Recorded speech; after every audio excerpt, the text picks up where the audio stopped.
Russia and the US are currently in Istanbul, engaging in diplomatic talks to normalize relations, focusing on embassy operations and direct flights.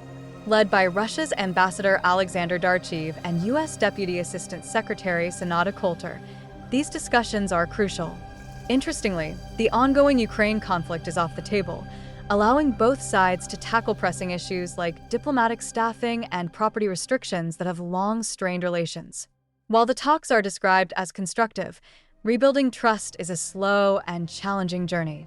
The outcome could reshape international dynamics, making it a pivotal moment for both nations.